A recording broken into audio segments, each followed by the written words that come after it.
Right, we were talking there about Sunderland's draw against Arsenal. We're going to be joined by an Arsenal fan shortly. But on Sunderland, Tim, did they show the rest of the Premier League how to play against Arsenal? Remember, it was only a draw. Sunderland didn't win. Yeah.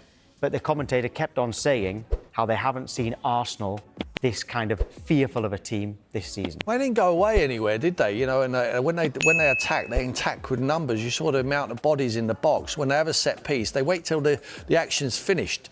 You know, not running back, you know, scared to defend before they complete. You know, they keep the ball alive. They keep it in the dangerous areas. They load the box up. They're physical with the Arsenal players. They're not scared at all. And we're talking about an Arsenal team that didn't play bad.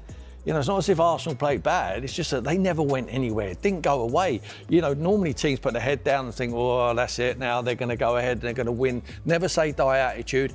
With the fan support, you know, it would put the wind in their sails.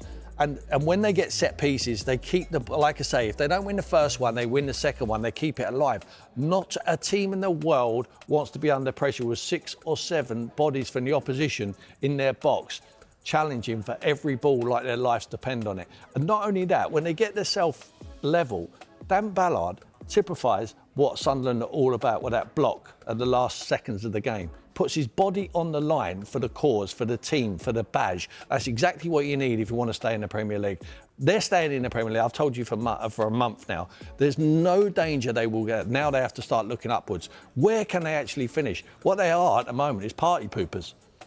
And that's great. To beat the big teams, who would have thought they could get a draw off Arsenal? No one's getting anywhere near Arsenal. To score a goal against Arsenal is bad enough. You know, they've scored 2 against them. So, yeah, it should be encouraging for the rest about who's going to be brave enough to be able to do that. Reggie Lebris has actually been brave enough to say, you know what, guys, when we get the ball in the final third, we wait till the action's over before we start worrying about them attacking us. What did you know about Regis Lebris when he took the Sunderland job? Zero. And how impressed are you with him now? Well, you can only judge him what he's done. He's been outstanding with the record where he's taken him to the Premier League and to be competitive in the Premier League. I think their head of recruitment should be knighted as well. Incredible signings what they've made. For me, Granit Xhaka is the signing of the summer. I know we've talked about that on here before. It's just a leader. It's not only what he gives you on the pitch, see him yesterday, it's what he gives you every single day on the training pitch and telling people the demands of how to play in the Premier League. We're talking about a foreign lad who's been here for many years and played at the top end of the Premier League, but now he's willing to go to Sunderland to operate, which he would have thought at the bottom of the league, but no, hasn't materialised like that.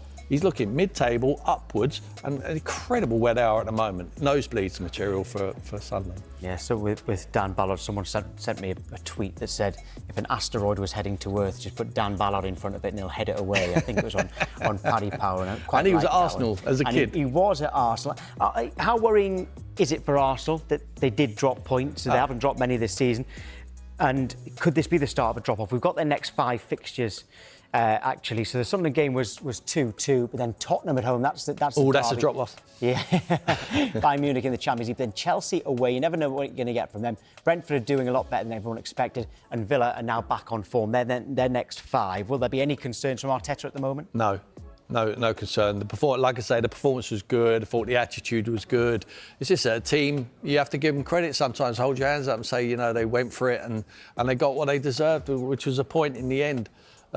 Just for sheer endeavour and quality along the way. But Arsenal won't panic. They won't panic. I think they're in a great position. Their only concern at the moment is when they watched the football yesterday, would have saw Man City looking like something like their best. You know, I'm not sure they're actually there yet. But if Haaland keeps himself fit, Rodri comes back into the team, they will be looking in the wing mirrors, and it won't be for a red shirt, it will be for a light blue one, in my opinion. OK, well, let's bring in an Arsenal fan now and speak to Christian Ty. Good morning to you, Christian. Have you got any worries at all at this stage, having dropped points on Saturday? I wouldn't say worries, but I never thought it was going to be a walk in the park. Such a competitive league, so many teams that have so much quality, believe they can win it, you know, great managers. And you can never write them off. You know, a manager like Pep Guardiola is always going to have a plan. People calling City a one-man team. Well, I think we're seeing that they're definitely not that now. Jeremy Doku with a fantastic performance yesterday. What he's now getting out of Nico Gonzalez, obviously in Rodri's absence, is great. And then there's also other teams. I know Liverpool are looking maybe far away from it now, but they could definitely go on a run with the quality they have. They have experience as well of obviously winning the title. Are you saying it's still at least a 3-horse race and not 2? I don't know. I really don't know. I think it's still early. What have we played? 11 games? Like, anything can change. Just a few weeks ago, Liverpool were 5 points ahead. People were saying, it's theirs to lose. Now they're 8 points behind and everyone's saying they're out of it. So it can still change around. I just think as Arsenal, we just keep focusing on our job. I know we had a draw. People say it's a bad result. People say it's a point gained, a point lost. Either way you look at it, you just got to not lose the momentum. It's a tough place to go. Anyone can go there this season and drop points. They got, a good manager, good players. We know all about Granit Xhaka. I was very disappointed after the game because I thought we played well enough in the game, especially in the second half, to take all 3 points. And then a goal that you wouldn't, associate with Arsenal conceding. A ball into the box, not winning the first contact, and then David Raya rushing out. So I was disappointed, but in hindsight, we've won 10 in a row, 8 clean sheets in a row. A draw away from home is not the end of the world. So yeah, they got to keep their heads up and keep going. And for the last 2 games, you actually haven't had a fit striker. Okay, you had a makeshift striker for the last 2 games, but you've still scored 5 goals. So when Arsenal have been praised for their squad depth throughout the season, that's an area where actually you've got no one, but you've still scored 5 goals in that time, and your makeshift striker's got 2 of them.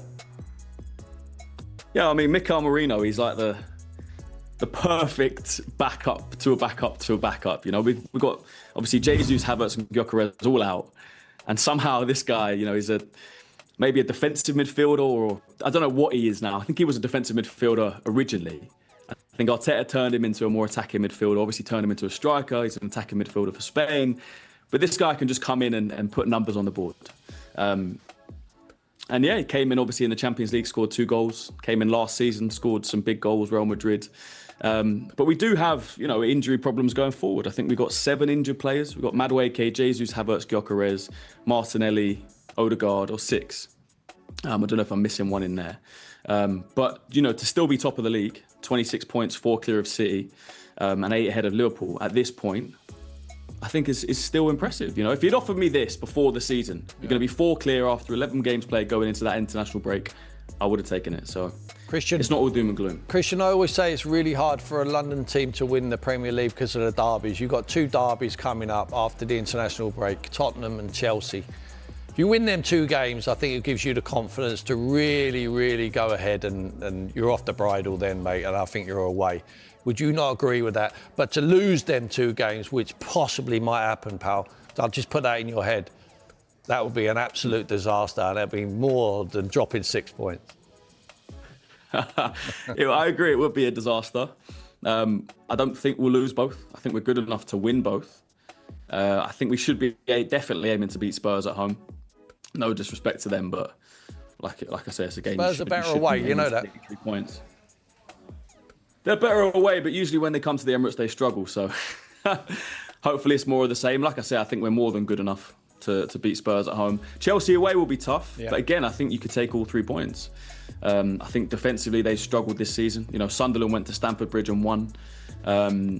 They're very inconsistent. But then on the other hand, you could say Liverpool went there and Chelsea beat them. So depends what Chelsea turn up. But I do think if Arsenal turn up, if we play at 90, 100%.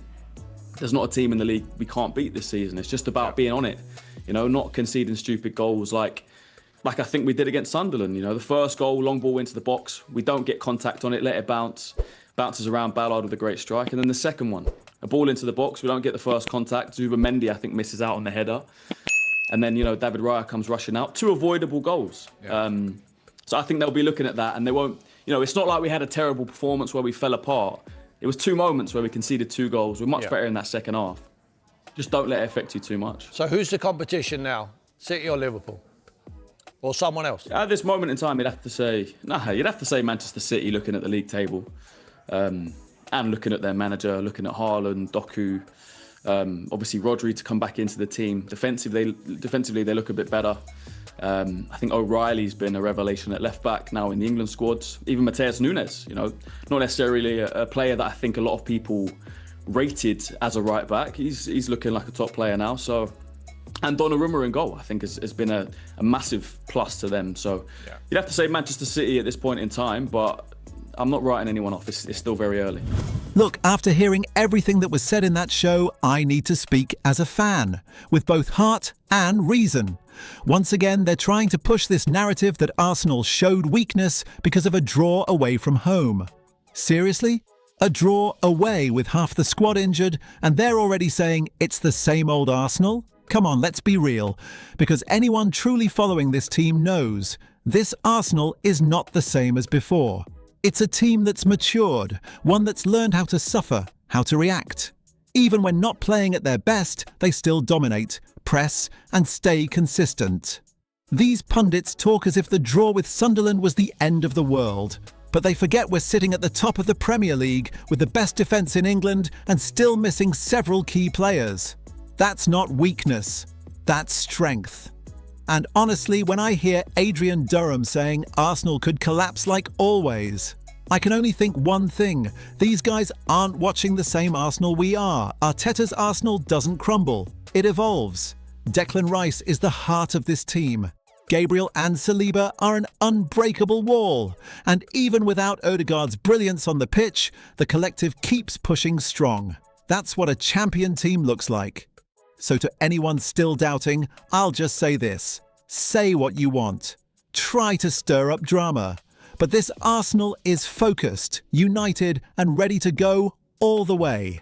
And when this team lifts that trophy, I want to see who'll still have the guts to call it luck. And if you believe in this Arsenal too, the Arsenal that fights, reacts, and never bows down, make sure to leave a like, subscribe, and turn on the bell.